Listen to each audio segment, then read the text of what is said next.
সবুজ পাতার ফাঁকে ফাঁকে দুলছে টুকটুকে লাল ফুল, গাছ জুড়ে ঝুলছে রঙিন ফল। দেখলে মনে হবে যেন বিদেশের কোনো ফলের বাগান, কিন্তু না, এই বাগান এখন রাজশাহীর চারঘাটে। আনার বা বেদানা মূলত বিদেশি ফল। দেশের বাজার এখনও অনেকটাই নির্ভরশীল আমদানির উপর। সেই বাস্তবতায় বেদানা চাষে সফল হয়ে নতুন সম্ভাবনার দ্বার খুলেছেন চারঘাট উপজেলার হলিদাগাছি গ্রামের কৃষক শিবলি সাদিক শুভ। তার বাগান দেখতে প্রতিদিনই ভিড় করছেন নানা বয়সী মানুষ। কেউ ছবি তুলছেন, কেউ ফল দেখছেন, আবার অনেকে কিনে নিচ্ছেন বেদানার চারা। শিবলির এই যাত্রা শুরু হয়েছিল একেবারে শখ থেকেই। 2018 সালে ভারতে চিকিৎসা নিতে গিয়ে শখ করে একটি বেদানার চারা আনেন শুভ।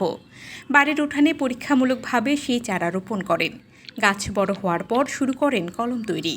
সেই একটি থেকেই আজ তার বাগানে রয়েছে প্রায় 300টি বেদানার গাছ। প্রতিটি গাছ থেকে বছরে 5 থেকে 6 হাজার টাকার বেদানা বিক্রি করছেন তিনি। স্থানীয় বাজার ছাড়াও বিভিন্ন জেলা থেকে ক্রেতারা আসছেন ফল ও গাছের চারা কিনতে। তবে শুরুটা এত সহজ ছিল না। বিদেশি ফলের চাষ নিয়ে প্রথম দিকে নানা প্রতিবন্ধকতার মুখেও পড়তে হয়েছে তাকে।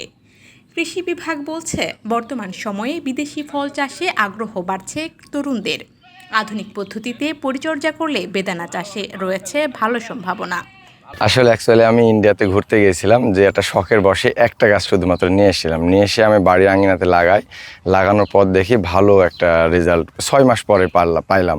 তারপরে ওখান থেকে কিছু গুটি কলমের মাধ্যমে আরও 7-8টা গাছ করে লাগালাম। দেখি যে আমার প্রত্যেকটা গাছেই দেখি যে ভালো ফলন হলো। তারপরে এটার মাথায় এই আইডিয়াটা আসলো যে যদি আমি এটা বাণিজ্যিকভাবে প্রোডাকশন করি তাহলে আমি লাভবান হব ইনশাল্লাহ। তার ধারাবাহিকতায় এখন আমার এই বাগানটা এখন 300টি গাছ আছে। এখন আমাদের এটা 2 বিঘা বাগান আছে, আমার 300টা গাছ আর কি। 300টা গাছে ইনশাল্লাহ আমরা বেদানা প্রত্যেকটা গাছেই 5-6 হাজার টাকা মতো আনার সারা বছরে সেল করতে পারছি। আর চারাও মোটামুটি আলহামদুলিল্লাহ বিক্রি করছি ভাই। আমি যখন শুরু করি প্রতিবন্ধকতা আসলে সবারই হয়, আমারও ছিল। প্রতিকূলতা সবাই নতুন উদ্যোক্তার ক্ষেত্রে, এবং আমার তো এই ভ্যারাইটির মানে আনারটা তো বাংলাদেশে কোথাও চাষ হয় না, এর জন্য আমার জন্য একটু টাফ ছিল। তারপর আমার ফ্যামিলির লোক রাজি ছিল বিধায় আমি এটা আসলে বাস্তবায়ন করতে পেরেছি আর কি। শুরুতে তো এই সবাই পাগল বলতো যে পাগলের কাজে যাওয়া যাবে না, বা বাংলাদেশে আনার হয় না, সে পাগল হয়ে গেছে, এরকম কথাবার্তা বলতো। যারা বেকার যুবক আছে তাদেরকে আমি বলতে চাই, বেশি দিয়ে শুরু করার দরকার নাই। যেহেতু আমি একটা দিয়ে শুরু করে আজকে কিন্তু ভাই সফল হওয়ার পথে আর কি। তো যারা চেষ্টা করতে চায় যে কৃষিকে নিয়ে নতুনভাবে স্বপ্ন দেখতে চায়, তারা চাইলে 1-2টা গাছ দিয়ে তারা ট্রাই করতে পারে। যদি রেজাল্ট পায় দেন তারা বড় ধরনের বাগান তারা করতে পারবে। আমি তো জানতাম যে বাংলাদেশে কোনো আমরা যে ফলগুলো খাই, আপেল, আঙ্গুর বা বেদানা, এগুলো বা আমাদের বাংলাদেশে হয় না। কিন্তু আমি এখন বাগানে এসে যে দেখতেছি এত সুন্দরভাবে যে শুভ ভাই বাগানটা করছে, আমি এখন মনে করতেছি যে আমি এখন কাশ্মীরে আছি। কাশ্মীরের মতো আমি ফিল পাচ্ছি। তাই আসলে প্রতিটা উদ্যোক্তা এবং যারা যারা বাগানে আসবেন তারা আপনারা অবশ্যই বুঝতে পারবেন যে মানুষ প্রচেষ্টা করলে সফলতা অবশ্যই অর্জন করতে পারে। আসলেও এই বাগানে প্রথমবার যখন আমি আসছিনো তখন অনুভূতিটা তো অন্যরকম ছিল, কোনোদিন তো দেখিনি, এই প্রথমবার।